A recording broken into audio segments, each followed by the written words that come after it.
దేవునికి మహిమ కలుగును గాక. దేవుని వాక్యం అంటున్న దేవుని బిడ్డలందరికీ నా వందనాలు. ఈరోజు ఆగస్టు 15, ఈరోజు నా పుట్టినరోజు సందర్భంగా దేవుని కొరకు ఏం చేయాలని ఆలోచించినప్పుడు కొన్ని మాటలు దేవుని బిడ్డలతో పంచుకోవాలని ఆశ కలిగింది. అయితే దేవుడు గత కాలమంతా కాపాడి నన్ను మరొక సంవత్సరం దయాకిరీటంగా ఇచ్చాడని, నేను ఏ అంశం మీద మాట్లాడాలని ఆలోచించినప్పుడు కృప గురించి అనే తలంపు వచ్చింది.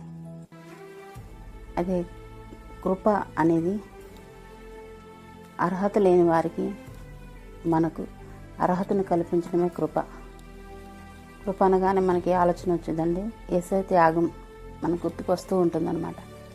అయితే కృప అంశం మీద దేవుని మాటలు ధ్యానించాలని ఆశపడ్డాను. అందుకే ఈ చిన్న కానుక. పరిశుద్ధ గ్రంథంలో నుంచి చూసినట్లయితే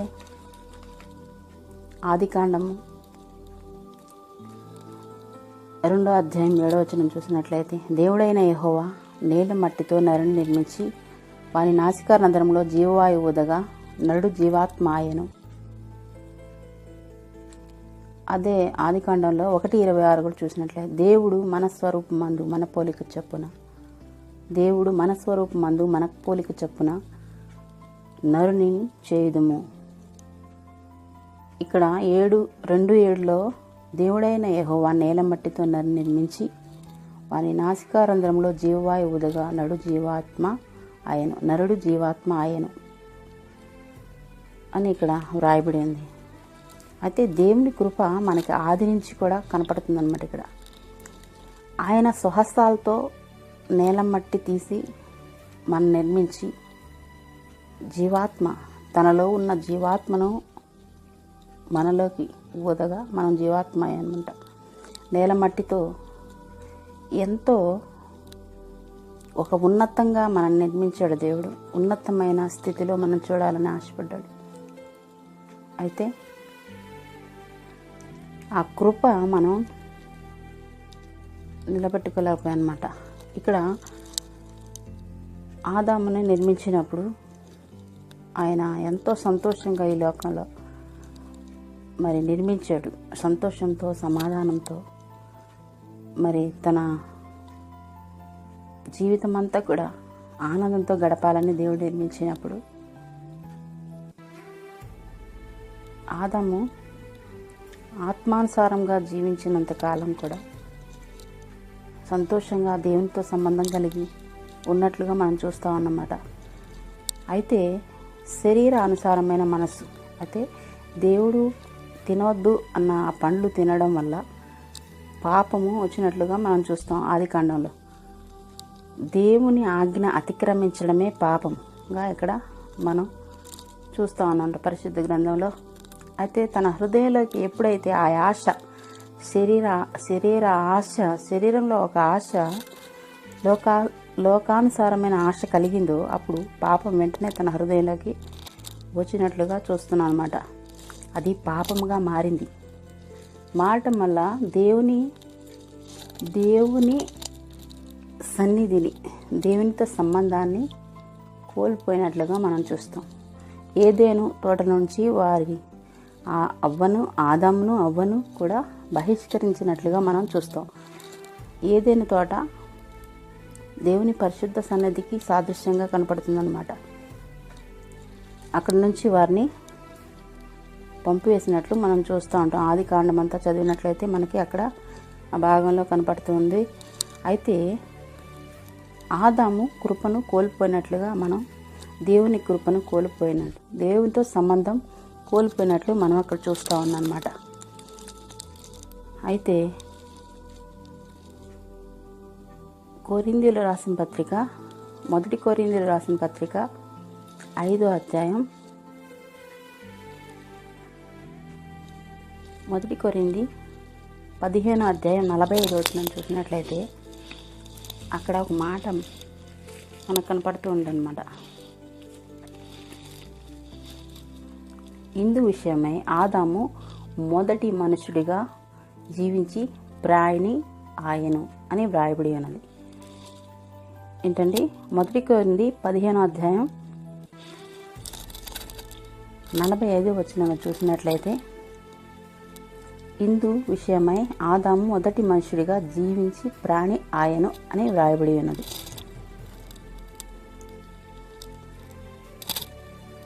మళ్ళా కడపటి ఆదాము జీవింపచేయు ఆత్మ ఆయను. కడపటి ఆదాము ఎవరు అంటే యేసయ్య. ఆయన జీవింపచేయు ఆత్మ ఆయను. ఆదాము కోల్పోయిన కృపను యేసయ్య మరలా మనకి ఇచ్చినట్లుగా చూస్తాం అన్నమాట. ఇక్కడ ఎవరు జీవింపచేయు ఆత్మ ఆయను. యేసయ్య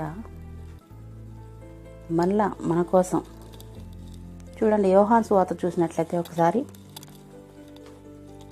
కోల్పోయిన కృపను మరలా మన కొరకు. యోహాను సువార్త 1:14 చూసినట్లయితే, ఆ వాక్యము శరీరధారి అయి కృపా సత్య సంపూర్ణుగా మన మధ్య నివసించెను. ఆ వాక్యము అంటే దేవుడే, దేవుని యొద్ద ఉన్న వాక్యము శరీరధారి అయి కృపా సత్య సంపూర్ణుగా మన మధ్య నివసించెను. అదే అధ్యాయంలో 17వ వచనం చూసినట్లయితే, యోహాను సువార్త 1వ అధ్యాయం 17వ వచనంలో చూసినట్లయితే, కృపయు సత్యమును యేసుక్రీస్తు ద్వారానే కలిగెను. కృపా సత్యము ఎవరి ద్వారా కలిగినంటే యేసుక్రీస్తు వారి ద్వారా కలిగెను.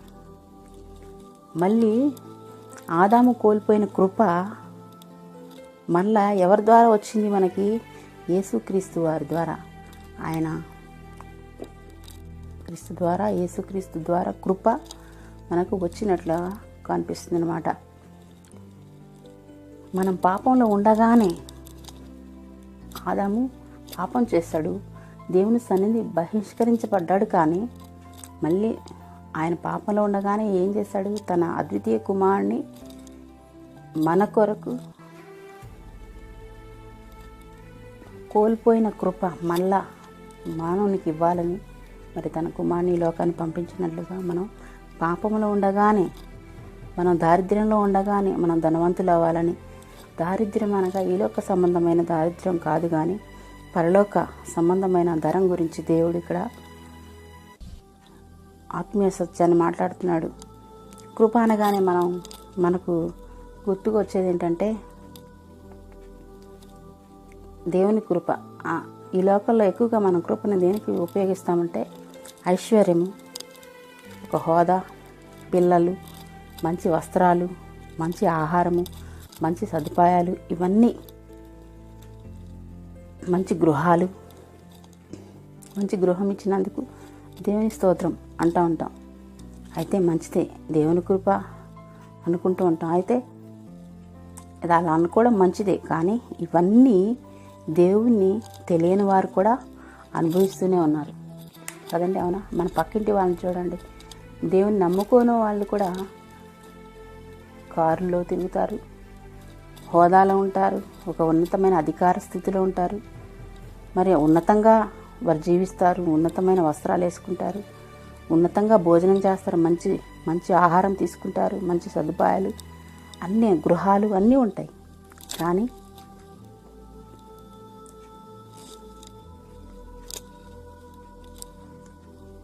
యోహాను సువార్తలో ఒక మాట ఉంటుంది, 3:16 చూసినట్లయితే, దేవుడు లోకమును ఎంతో ప్రేమించాను. ఏమని ఉంటుంది అక్కడ మాట? దేవుడు లోకమును ఎంతో ప్రేమించాను. అంతేకాని విశ్వాసుల్ని అవిశ్వాసుల్ని ప్రేమించాను అని మాత్రం లేదు కదండి. దేవుడు లోకమును ఎంతో ప్రేమించాను, అందుకే తన అద్వితీయ కుమారుని ఈ లోకాన్ని పంపించి మళ్ళీ కృపను, కోల్పోయిన కృప ద్వారా దేవుని రాజ్యానికి వెళ్ళాలని ఆశతో మళ్ళీ తన కుమారుని పంపించినట్లుగా మనం చూస్తాం. చూడండి, అయితే ఈ లోకంలో నీరు, గాలి, వర్షము, వెలుగు, చీకటి అన్నీ కూడా వాళ్ళు అనుభవిస్తున్నారు, మనం కూడా అనుభవిస్తున్నాం. వాళ్ళు ఐశ్వర్యవంతులు ఉన్నారు, మనము ఐశ్వర్యవంతులు ఉన్నాం. అవిశ్వాసులు ఐశ్వర్యవంతులు ఉన్నారు, వారు గాలి, వర్షము, దేవుడిచ్చే అన్నీ కూడా వారు కూడా అనుభవిస్తున్నారు. అయితే వీరిద్దరికీ కూడా, అవిశ్వాసులకి విశ్వాసులకి తేడా ఏంటంటే, శరీర సంబంధమైన వారు, దేవుని ఎరిగిన వారు ఏంటంటే శరీరానుసారంగా అనుభవిస్తారు, కానీ ఆత్మానుసారమైన ఫలము అనగా పరలోక రాజ్యాన్ని మాత్రం వాళ్ళు అనుభవించలేరు.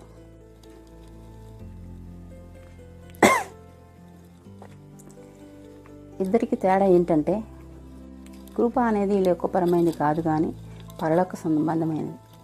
యోహాను సువార్త 1:17 అంటాడు, కృపయు సత్యమును యేసుక్రీస్తు ద్వారా కలిగను.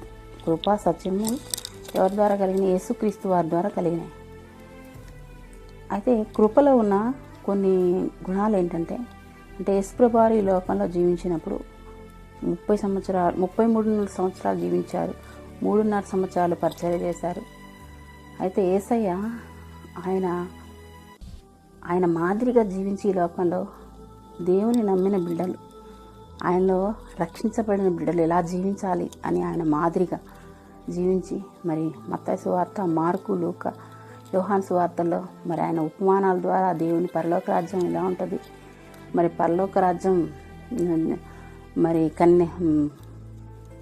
పరలోక రాజ్యము చాలా ఉపమానాల రీతిగా, అలాగే మరి ఆజ్ఞలు, ప్రసంగాలు ఎన్నో మరి ఈ సువార్తలో చూస్తాం. ముఖ్యంగా ఆయన త్యాగం చూస్తాం. ఆయన త్యాగము, శిలువ మరణాన్ని, ఇవన్నీ కూడా ఈ సువార్తల్లో మనం ధ్యానిస్తాం అన్నమాట.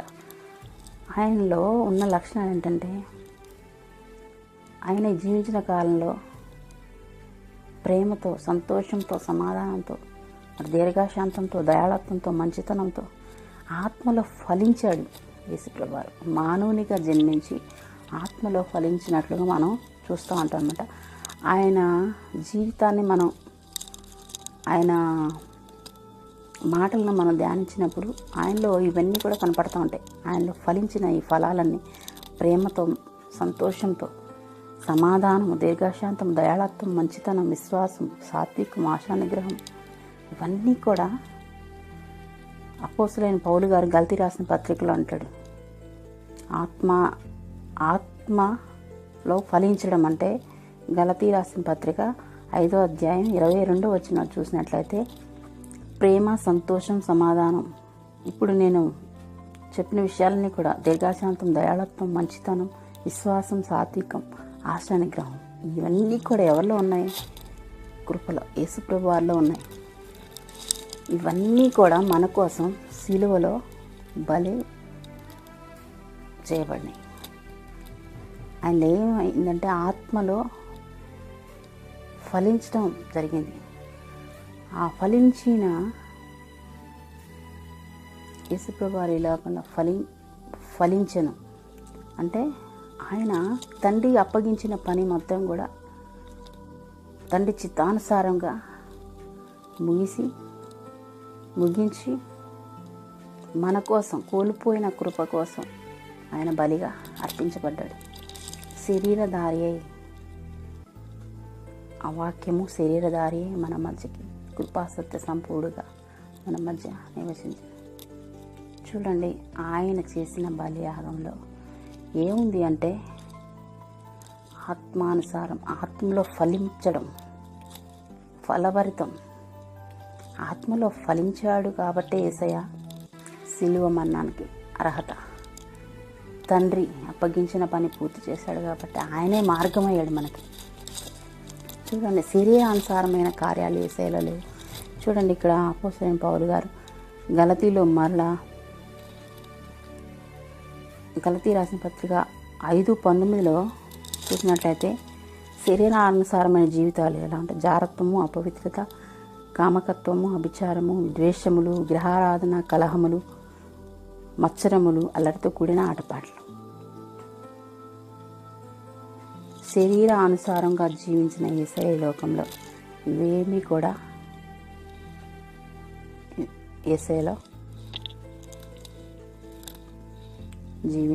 యేసయ్య వీటిని శరీరానుసారమైన మనస్సులోకి ఇవి రానివ్వలేదు. తన హృదయంలోకి ఎప్పుడు కూడా ఆయన మాటలు ధ్యానించేటప్పుడు ఎప్పుడు కూడా నాలో తప్పు ఉన్నదని పాపం ఉన్నదని ఎవరైనా రూపింపగలరా అని ఎన్నో సందర్భాల్లో మనం సువార్తలో చూస్తూ ఉంటాం. ఆయనే మార్గంగా మనకి ఇక్కడ కనపడుతుంది అన్నమాట. చూడండి, నేనే మార్గము సత్యము. యోహాను సువార్త 14:6 చూసినట్లయితే యేసు నేనే మార్గము సత్యము జీవమునై, నా ద్వారా తప్ప ఎవడును తండ్రి యొద్దకి రాలేడు అని కాదు, రాడు అని స్పష్టంగా మనకి ఇక్కడ వాక్యం తెలియజేస్తుంది అనమాట. యేసు నేనే మార్గము. మనకి మార్గంగా యేసయ్య తన కృప ద్వారా మనకి మార్గాన్ని తన మార్గాన్ని మనం సిద్ధపరిచినట్లుగా మనం చూస్తున్నాం. ఆత్మానుసారంగా ఫలించిన వారు తప్పనిసరిగా దేవుని మార్గం గుండా తండ్రి వద్దకి చేరతామనేది సత్యం. నా ద్వారా తప్ప దేవుని కోల్పోయిన కృప యేసుప్రభు వారి ద్వారా తప్ప మనకి ఎవరి ద్వారా రాదు. ఎందుకంటే ఆయన ఆత్మలో ఫలించాడు. మనం కూడా మన జీవితంలో మనం ఏమంటే ఈ లోకానుసారమైన కృపనే కోరుకుంటూ ఉంటాం.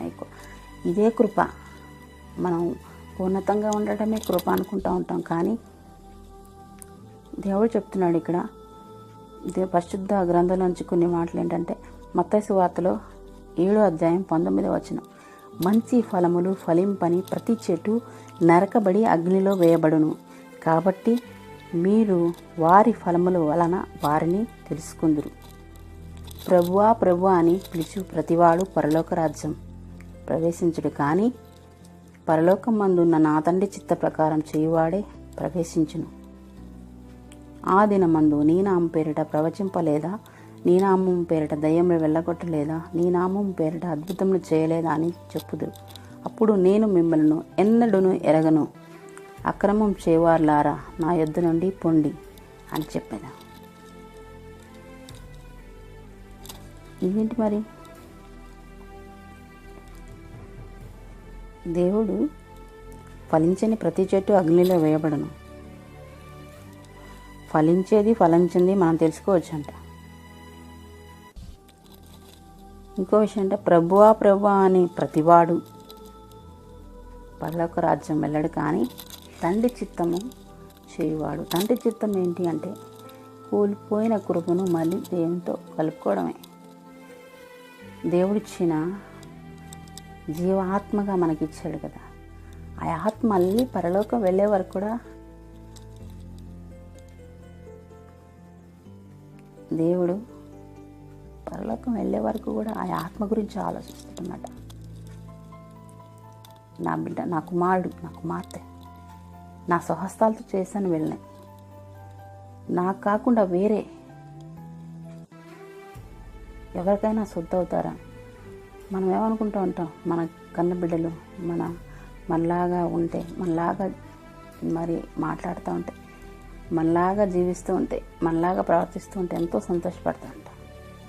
కానీ తండ్రి కూడా అలాగే మన బిడ్డలు, నా బిడ్డలు ఎంత ఆత్మలో ఫలిస్తున్నారు, ఎంతో సంతోషిస్తారు. చూడండి, ఇక్కడ ప్రభువా ప్రభువా అనే ప్రతివాడు పరలోకం వెళ్ళడు. నీ నామం పేరిట, ఇక్కడ ఆ దినమందు నీ నామం పేరిట అవి చేస్తాం ప్రవచించాం ప్రభువా. ఆ దినమందు దేవుని ఎదుర్కొన్న సమయంలో, మనం పరలోకంలో దేవుని ఎదుర్కొన్న సమయంలో మన కొన్ని ప్రశ్నలు వేసినప్పుడు, నా తీర్పు తీర్చే దినంలో నీ నామం పేరిట, ఎవరు నామం పేరిట కాదు, నీ నామం పేరిట ప్రభు యేసు నామం పేరిటే వీళ్ళందరూ కూడా అద్భుతాలు చేసినట్లుగా ఇక్కడ రాయబడి ఉంది. కానీ ఎన్నడూను ఎరగను అని పరిశుద్ధాత్మదేవుడు, ఎన్నడూ ఎరగను అని యేసయ్య అక్కడ మాట్లాడుతున్నట్లుగా మనం చూస్తాం. అంటే వీరి కృప లోకానుసారమైన కృప పొందారు, కానీ ఆత్మానుసారమైన కృప లేదు. లోకానుసారంగా నేను అంపేట అది చేస్తాం, ఇది చేస్తాం, ఎంతో మరి మందిరాలు కట్టించాం ప్రభా, ఏదో మరి అన్ని విషయాల్లో ప్రభా మేమే ముందున్నాం ప్రభా, నీ పరిచర్యలో ముందున్నాం, మరి నీకు ఇచ్చే దర్శన భాగంలో ముందున్నాం ప్రభా, మరి నీకు ఇచ్చే మరి సమయం బట్టి ముందున్నావు, మంచిదే. ఇవన్నీ కూడా దేవుడు దానికి ప్రతిఫలం కిరీటాలు ఇస్తాడు, మనకి మంచి జీవ కిరీటాలు ఇస్తాడు. కానీ నీ హృదయంలో, మన హృదయంలో ఆత్మానుసారమైనది రావాలి. మన హృదయంలో ఏం రావాలంటే ఆత్మానుసారమైన జీవితం రావాలి. ఈలోక సంబంధమైన విషయాలను బట్టి దృష్టించి మనం ఉన్నట్లయితే అక్రమం చేయవాళ్ళారు నా యుద్ధ నుండి ఉంది. వీళ్ళు ఎంత గొప్పవాళ్ళైతే దేవుని సన్నిధిలో ఎంత ఉన్నతమైన వాళ్ళు, దేవునితో ఎంత సంబంధం కలిగిన వాళ్ళైతేనే ఇలా చేయగలరు. కానీ వారినే దేవుడు అంటాడు అక్రమం చేయవాళ్ళారా అని ఇక్కడ వారిని క్వశ్చన్ చేస్తున్నట్లుగా మనం చూస్తున్నాం అన్నమాట.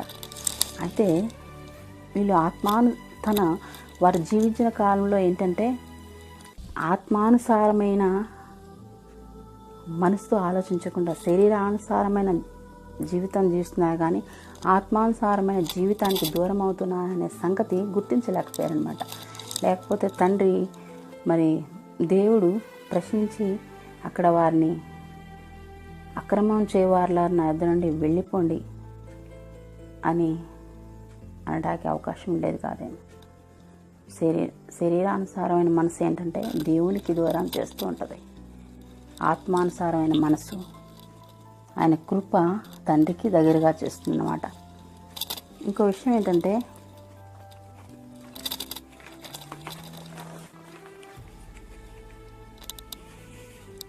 కృప అనేది ఆత్మ సంబంధమైనది, కానీ శరీర సంబంధమైనది మాత్రం కాదు. ఎగ్జాంపుల్, యాకోబు తన మామయ్య లాబాను దగ్గర నుంచి వచ్చేటప్పుడు ఎంతో ఆశీర్వాదంతో మరి భార్యలు, పిల్లలు, సంపద, ఐశ్వర్యం అన్నిటితో తన దేశానికి వస్తున్నట్లుగా మనం చూస్తాం. అయితే ఒక రాత్రంతా యేసయ్యతో పెనుగులాడతాడు, ప్రభువా నన్ను దీవించు, ప్రభువా నన్ను దీవించు. కానీ ఈయనకి ఆస్తి లేదా, ఐశ్వర్యం లేదా, ఎందుకు దీవించమంటున్నాడు అని మనం క్వశ్చన్ చేసుకుంటే ఈ ఆశీర్వాదం అంతా శరీరానుసారమైన ఆశీర్వాదం. ఆయన కృప కోసం రాత్రంతా కూడా పెనుగులాడుతున్నట్లుగా మనం చూస్తాం. ఆయన కృప లేకపోతే నీకు ఎంత ఐశ్వర్యం ఉన్నా, ఎంత నీకు హోదా ఉన్నా, ఎంత అందగాడివైనా, ఎంత మరి ఉన్నతమైన స్థితిలో ఉన్నా కావడా దేవుని కృప లేకపోతే వ్యర్థం. ఎన్నడూ ఎరగనని మనకు క్వశ్చన్ వస్తుంది పరలోకంలో. యాకోబు పెనుగులాడాడు, దీవించబడ్డాడు, శరీరానుసారంగా దీవించబడ్డాడు, ఆత్మానుసారంగా దీవించబడ్డాడు. శరీరానుసారమైన ఆశీర్వాదం పరలోకం రాజ్యం చేర్చబడదు, కానీ ఆత్మానుసారమైన ఆశీర్వాదం పరలోక రాజ్యం చేర్చబడుతుంది. ఈరోజు ఈ లోకంలో నువ్వు దరిద్రుడైనా సరే, అనారోగ్యవంతుడైనా సరే, ఏ స్థితిలో ఉన్నా సరే ఆత్మలు ఫలించితే తప్పనిసరిగా దేవుని రాజ్యాన్ని చూస్తాం. అది మనకి ఎగ్జాంపుల్ ధనవంతుడు లాజరు కదండి. మరి నా జీవితాల్లో ఎలా ఉన్నాయి? కొంతమంది అనుకుంటూ ఉంటారు, నేను దేవునిలో రక్షించబడ్డాను, బాప్తిసం తీసుకున్నాను, విశ్వాసం ఉన్నది, విశ్వాసం ఉంటే చాలు నేను రక్షించబడతాను అని మనం అనుకుంటూ ఉంటాం. దేవుడి రాజ్యం వెళ్ళిపోతాం, విశ్వాసం ఉంటే చాలు, దేవుడు బాప్తిసం తీసుకుంటే చాలు. కానీ ఆత్మలో ఫలించాలి. ఆత్మలో ఫలిస్తేనే దేవుని రాజ్యం మనం వెళ్ళగలం. దేవుని ఆత్మ అయిన దేవుణ్ణి మనం ఎదుర్కోవాలంటే ఆత్మానుసారమైన ఫలము మనలో ఉండాలి. దేవుని ఆత్మ ఉంటేనే కానీ దేవుని రాకడం మనం గుర్తించలేం. ఇంకో విషయం ఏంటంటే, కొన్ని రోజుల క్రితం నా జీవితంలో ఒక సంఘటన జరిగింది. ఏంటంటే, అంత సవ్యంగా సాగిపోతుంది నా జీవితంలో. చక్కని బిడ్డలు, ఉద్యోగం అన్నీ కూడా. కానీ సడన్గా ఒకరోజు మే 3వ తారీఖు తెల్లవారుజామున నా భర్తకి సడన్గా ఆయాసం వచ్చింది. కొంచెం బలహీనతే, కానీ మంచి సంగీత విద్వాంసుడు, ఉన్నతంగా అనేక దేశాల్లో వాడబడ్డాడు.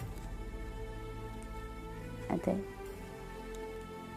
మనం అనుకుంటూ ఉంటాం కదా, రేపు మారచ్చు, రేపు మంచిగా ప్రవర్తించవచ్చు అనుకుంటూ ఉంటాం. కానీ రేపు దినం మనది కాదు. ఎందుకంటే ఈ లోకంలో 50 సంవత్సరాలు, ఈ జనరేషన్ బట్టి 50 సంవత్సరాలు షుగరు, బీపీ, థైరాయిడ్ అనేకమైన వ్యాధులతో పీడించబడుతున్నారు. మరీ ఎక్కువ బలం ఉందనుకోండి 70 సంవత్సరాలు, అది కూడా ఆయాసమే, మనకి ఇతరులకి ఇబ్బందికరమే. రేపటి దినం మంది కాదు. మనము 50-70 సంవత్సరాల గురించే మనం ఎక్కువ ఆలోచిస్తూ ఉంటాం. కానీ యుగ యుగాలు దేవుని సన్నిధిలో మనం నిలబడటం కోసం ఎక్కువ ఆలోచించాం. 50 సంవత్సరాలు చనిపోయిన తర్వాత గురించి మనం ఎక్కువ ఆలోచించాం అన్నమాట. నా భర్త తెల్లవారుజామున ఆయాసంతో ఒక్క సెకండ్లోనే తన 47 సంవత్సరాల జీవితాన్ని, 47 సంవత్సరాలు తను జన్మించి ఈ లోకంలో, అయితే ఒక్క సెకండ్లో మరి ఆయన ఉన్నతమైన స్థితి, ఈ లోకంలో జీవించిన స్థితి, భార్య బిడ్డలు, ఇదంతా కూడా ఒక్క సెకండ్లో మొత్తం వెడబాటైపోయింది. ఆత్మ మరణం అనేది నీటి బుడగ వంటిది, ఆవిరి వంటిది అంటూ ఉంటాం. కానీ అంతకన్నా తక్కువే. ఎందుకంటే ఆ క్షణంలో అసలు ఆశ్చర్యం వేసింది.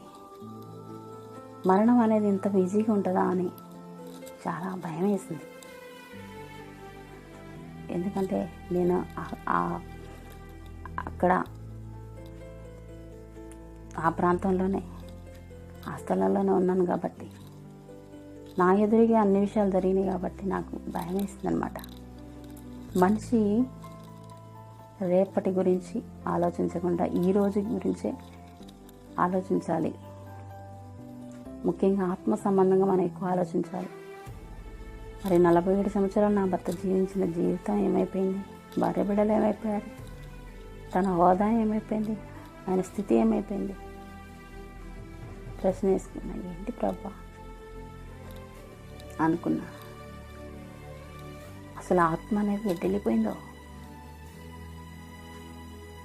నీటి మీద బుడగ కూడా కనిపించింది, ఆవిరి కూడా కనిపించింది, కానీ ఆత్మ కనిపించదు. తన శరీరాన్ని విడిచిపెట్టి పరలోక రాజ్యం దేవుడు పిలుచుకున్నాడు. ఎందుకు పరలోక రాజ్యం వెళ్ళాడు అని చెప్పగలనంటే 100% చెప్పగలను. ఎందుకంటే నా భర్త ఆత్మలో ఫలించాడు, ఫలభరితమైన జీవితాన్ని జీవించాడు, మోడలింగ్ చేయబడ్డాడు. తన జీవితాన్ని దేవుళ్ళలో మోడలింగ్ చేయబడ్డాడు, సిద్ధపడ్డాడు. నా భర్త సిద్ధపడ్డాడు. ఎందుకంటే నేను వెంటనే అనుకున్నాను, మనం సిద్ధపడాలి, ప్రభు సమయం మనకు తెలియదు, మనం సిద్ధపడాలి అనేది ఒక ప్రశ్నగా నాలో మిగిలిపోయింది. నా కుటుంబం, మేమందరం కూడా అనుకుంటాం, నా భర్తలాగా జీవించాలి, నా భర్తలాగా మోడలింగ్ చేయబడాలి, మేమందరం మారాలి, సిద్ధపడాలి అని నా బంధువులు కూడా చాలామంది నా భర్తని మాదిరిగా తీసుకొని ఇలా ఉండాలి, ఇలా జీవించాలి, దేవుడి పనిలో కమిట్మెంట్గా ఉండాలి, బాధ్యతగా ఉండాలి, నమ్మకంతో చేయాలి, మళ్ళా మనం ఇచ్చిపెట్టిన పాపం జోలు వెళ్ళకూడదు అనేది నా భర్తను చూసి మేము చాలా కొన్ని విషయాలు నేర్చుకున్నాం. నా బిడ్డలు నేర్చుకున్నారు, నా బంధువులు, నా రక్త సంబంధికులు అందరూ కూడా ఆయన చూసి నేర్చుకున్నారు. నా భర్త అంత మోడలింగ్ చేయబడ్డాడు దేవుళ్ళు. నేను 100% చెప్పగలను, ఆత్మలో ఫలించాడు, శరీరానుసారంగా ఆయన అనుభవించాడు లోకంలో. కానీ ఎక్కువ శాతం అనుభవించలేకపోయినా దేవునిలో పరలోకంలో ఉన్నాడు అనే ఒక విశ్వాసం నాకు. ఎందుకంటే ఆయన ఫలించాడు. అప్పటి నుంచి కొంచెం ధైర్యంగా ఉంది. ఇంకొకటి ఏంటంటే, ఒక సేవకుడు ఈ లోకంలో ఏదైతే కోల్పోతామో అది పరలోకంలో మనకి ఇవ్వబడుద్ది అని ఆ మాట చెప్పాను. ఇంకా కొంచెం ధైర్యం ఉంది. ఏ రోజు ఒకరోజు మనం అందరం పరలోకం వెళతాము, కలుసుకుంటాము అని. నిజంగా మనిషి ప్రాణం పోవడం అంటే ఈజీ, ఈ రోజుల్లో మరీ ఈజీ అయిపోయింది. ఎక్కడ పడితే అక్కడ ఇప్పుడున్న మనిషి ఒక సెకండ్లో కనపడట్లేదు, యాక్సిడెంట్లు. మరి మనం సిద్ధపడ్డామా? శరీరానుసారంగా ఎన్నో ఉండొచ్చు, కానీ ఆత్మానుసారమైన ఫలభరితమైన జీవితం మనకు కావాలి. ఏమండి?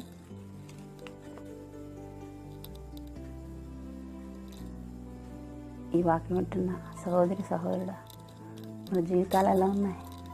ఆత్మానుసారంగా ఉన్నాయా? శరీరానుసారంగా ఉన్నాయా?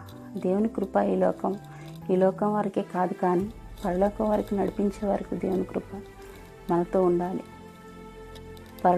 ఈ లోకం వరకు ఉండి పరలోకం వరకు రాకపోతే అక్రమం చేయవాల నా యొద్ద నుండి కరిగిపోండి అని దేవుడు ఒకరోజు నిన్ను నన్ను కూడా ప్రశ్న వేయచ్చు. ఆ రోజు మనం మాట్లాడటానికి సమయం ఇవ్వరు. అప్పుడు అవి అగ్నిలో కాల్చబడను, ఫలింపని ప్రతి తీగ అగ్నిలో కాల్చబడను. చూడండి, మరణం అనేది మనకు ఈజీగా ఉంది, కానీ గెత్సెమనే తోటలో యేసుప్రభు వారు మరణం గురించి ఎంత దుఃఖపడతాడో. తండ్రి, చిత్తమైతే ఈ గిన్నె నా వద్ద నుండి తొలగించు. అంత భయంకరంగా ఉంటుంది ఆ శాపం. మరి కుమారుని మార్గంలో మనం వెళ్ళకపోతే ఆ శాపాన్ని మళ్ళీ మనం తిరిగి అనుభవించవలసి వచ్చింది. కృపలో మనం లేకపోతే యేసయ్య అనుభవించిన శిక్షను మనం భరించాలి, తప్పదు. ఆయన కృప కింద ఉన్న వారికి మాత్రమే అర్హత. ఆయన కృపలో నడిచిన వారికి, కృపతో పరలోకం వెళ్ళిన వారికి అర్హత, కానీ ఆయన కృపలో లేని వారికి, అక్రమం చేయాల నా యొద్ద నుండి వెళ్ళిపోండి అనేవారికి ఆ మరణం నుంచి తప్పించుకునే స్థితి లేదు. తండ్రిని వేడుకుంటాడు, ఈ గిన్నె నా యొద్ద నుండి తొలగించు తండ్రి, నిశ్చితమైతే 3 సార్లు ప్రార్థిస్తాడు దేవుడు. మరణం చాలా ఇక్కడ ఈజీయే, కానీ అక్కడ రెండో మరణం మాత్రం భయంకరంగా ఉంటుంది. ఇక్కడ ఈజీగా పోద్ది, క్షణంలో ప్రాణం పోయి. ఇక్కడ ఈజీగా ఉంటుంది, కానీ రెండో మరణం అంత ఈజీగా ఉండదు. సాక్షాత్తు దేవుని కుమారుడైన యేసుప్రభు వారే మరణం గురించి చాలా వేదన దుఃఖంతో ప్రార్థిస్తుంటారు. మరి నా జీవితాలు ఎలా ఉన్నాయి? ఒక టీవీ వస్తే కృప, ఫ్రిడ్జ్ వస్తే కృప అనుకుంటాం. ఈ లోకానుసారంగా వాటి గురించి మనం ప్రస్తావిస్తాం, కానీ ఆత్మలో ఫలించే కృప మనకుందా? ఒకసారి జ్ఞాపకం చేసుకుందాం. నా జీవితాలు ఎలా ఉన్నాయి? ప్రియ సహోదరి సహోదరుడా, మన స్థితిని జ్ఞాపకం చేసుకుందాం. కృప ఉచితంగా వచ్చిందని మనం నిర్లక్ష్యం చేస్తే ప్రభు మన నిర్లక్ష్యం చేస్తాడు. కృప ఉచితంగా వచ్చింది, కానీ దాన్ని వాడుకునే విధానంలో మనం వాడుకోవాలి. కృప ఉచితంగా వచ్చింది కదా అని మనం దాన్ని నిర్లక్ష్యం చేస్తే ఒకరోజు తండ్రి మనల్ని నిర్లక్ష్యం చేస్తాడు. ఆలోచిద్దాం ఒకసారి. ఈ వాక్యం వింటున్న ప్రతి సహోదరి సహోదరుడు ఒకసారి మన స్థితి ఎలా ఉంది? కృప కింద ఉన్నామా? కృపలో నడుస్తున్నామా? యుగాలు కావాలా మనకి? 70, 40, 50 సంవత్సరాలు కావాలా? ఏది కావాలి? యుగాలు, యుగ సమాప్తి వరకు సదా మీతో తోడై ఉంటాను. మత్తయి సువార్త, మార్కు సువార్తలు చివరి భాగాలు ఇవే మాటలు. యుగాలు, సదాకాలం మీకు తోడే ఉంటాను. మనం ఎలా ఉన్నా ఒక్కసారి మనం పరిశీలించుకొని దేవుణ్ణి అడుగుదాం. ప్రభువా, ఈ లోకానుసారమైన కృప గురించి ఆలోచించకుండా అన్నిలు జీవిస్తున్నారు, మేము జీవిస్తున్నారు, ఈ జీవితం కాదు, కానీ మీ కృప ఎప్పుడు కూడా పరలోకం చేరే వరకు వదలకుండా మిమ్మల్ని మీ కృపను వెంబడించేవారిగా ఉండాలని, మేము ఫలించాలని, శరీరానుసారమని అంటారు అపోస్తలుడు గాని పౌలు గారు. శరీరానుసారమైన వాటిలో కూడా కొన్ని భయంకరమైన విగ్రహారాధన, విగ్రహారాధన అంటే నీవేవో బొమ్మలు పెట్టుకొని పూజించటం కాదు, కానీ నువ్వు ఏదైతే ఈ లోకంలో ప్రేమిస్తున్నావో అది విగ్రహమే నీకు, అది విగ్రహారాధన. వేసిన క్షమిస్తానని విగ్రహారాధికుల్ని క్షమించలేడు. పరిశుద్ధ గ్రంథాలు ఉన్నాయి, ఆలోచిద్దాం ఒకసారి. దేవుని సన్నిధిలో మోకరిద్దాం, ప్రార్థిద్దాం. ప్రభా, ఆత్మలో ఫలించాలి, నీలో అంటుకట్టబడాలి, నీలో అంటుకట్టబడాలి, ఫలించాలి. నీ సన్నిధిలో మేము స్థిరపడాలి, యుగ యుగాలు నిన్ను స్తుతించాలి, జీవించాలి. ఈ లోక సంబంధమైన జీవితం కాదు ప్రభా, పరమైన సంబంధం, పరలోక సంబంధం అని మనం ప్రార్థించుకుందాం. ఈ కృప అందరికీ తోడైండి నడిపించిన గాక. ఆమేన్. చిన్న వాక్యం దేవుడు దీవించిన గాక. ఆమేన్. ఆమేన్. ప్రార్థన చేసుకుందాం. మహిమ కలిగిన మా తండ్రి, కొందనాలు స్తోత్రాలు. ఇది వింటున్న ప్రతి బిడ్డను కూడా దీవించండి, ఆశీర్వదించండి. అయ్యా, మీకు వ్యతిరేకమైన మాటలు నన్ను క్షమించండి ప్రభా. యేసయ్యా, ప్రతి విషయంలో కూడా మీరు ఎంతగానో ప్రేమించి నన్ను ఆదరించిన దేవుడికి తండ్రి స్తోత్రాలు. పరిశుద్ధాత్మ దేవుడు సహాయం చేసినందుకు స్తోత్రాలు. నేను ప్రతి హృదయంలోనూ 30 60 100 ఫలింపచేయమని ప్రార్థిస్తున్నాను.